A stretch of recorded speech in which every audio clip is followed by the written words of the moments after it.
Alors je me demandais par où j'allais commencer ce soir, et puis je me suis dit, attends, les Pyrénées...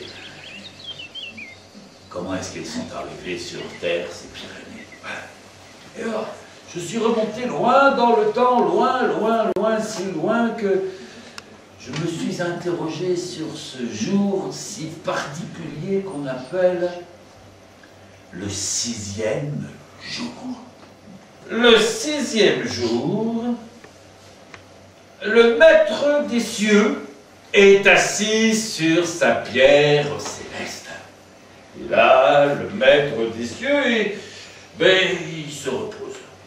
Il se repose de sa dernière création, cette petite boule de terre toute bleue qu'il a dissimulée dans un coin de l'univers, éclairée par juste un soleil et une petite lune, une sorte de lampe de chevet qu'on peut allumer ou éteindre suivant les époques du mois.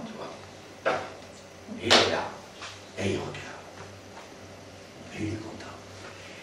Il regarde les océans. Il voit les cascades, les rivières, il voit les montagnes. Bien sûr, celles qu'il voit en premier, c'est évident, les plus belles. Elles ne sont pas tout à fait terminées, on en reparlera un peu plus tard dans la soirée, mais bien sûr qu'elles sont là, les Pyrénées, elles sont là sous ses yeux, et il trouve ça beau.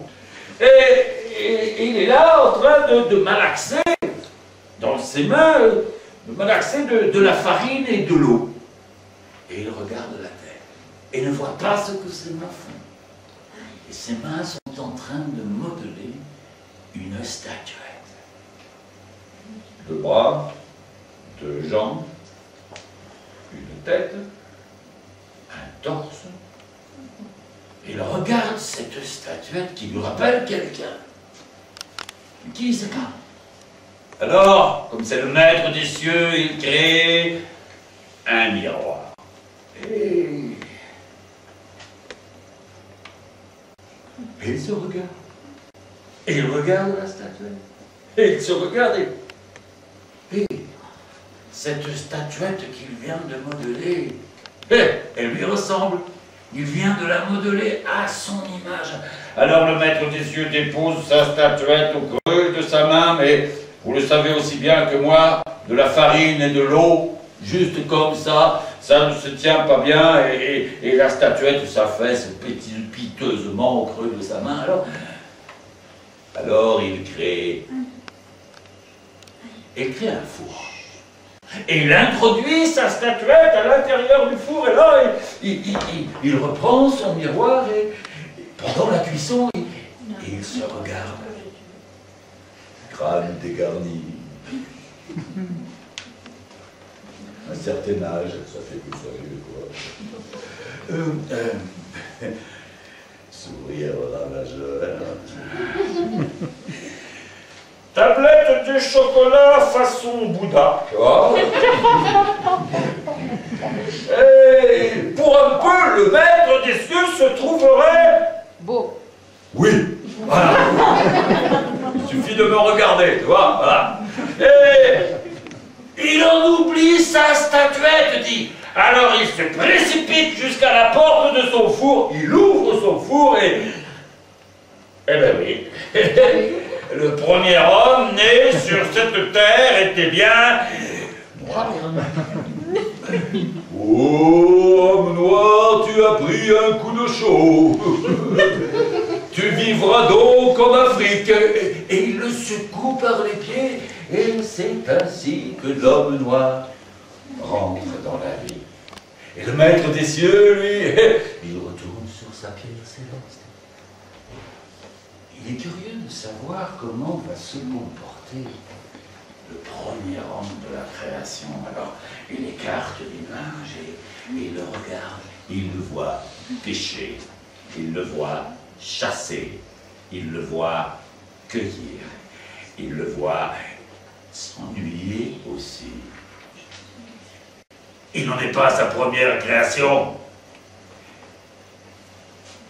Et il demande à un moustique de lui jouer du violon. Et ça marche et il est heureux, l'homme noir, il le voit danser la dingue, tu sais, cette fameuse danse qui existe encore. Jouer au souciable, au sous jouer au souciable, au sous jouer au souciable. Et les pilons qui rebondissent tout seuls dans les mortiers rebondissent cette fois-ci si haut qu'ils finissent par toucher le ciel et par le percer même. Et le ciel finit par s'éloigner. Et le ciel finit par retrouver cette place, celle qu'il a encore aujourd'hui, celle que vous pouvez comprendre.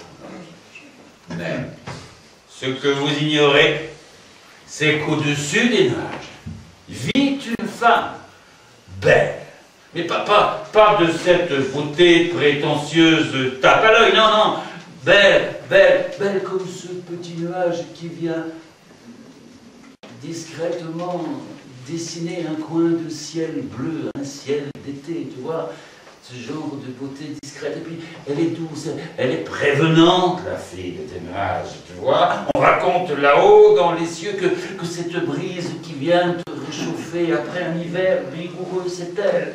Et c'est elle encore, cette brise fraîche, tu vois, qui vient te rafraîchir pendant la canicule.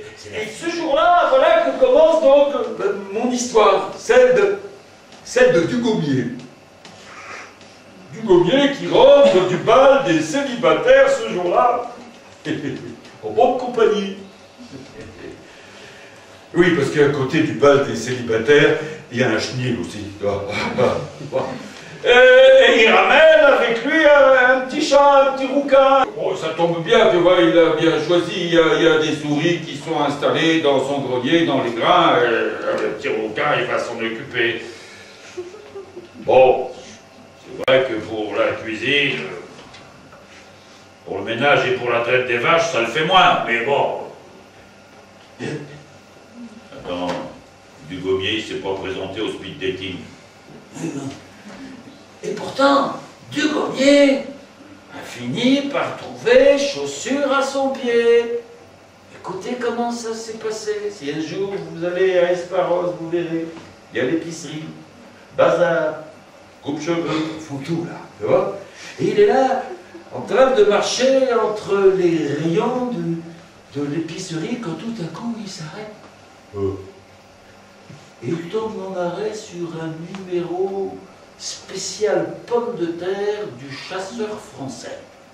Et ça tombe bien parce que Dugommier, il a de la binche à planter.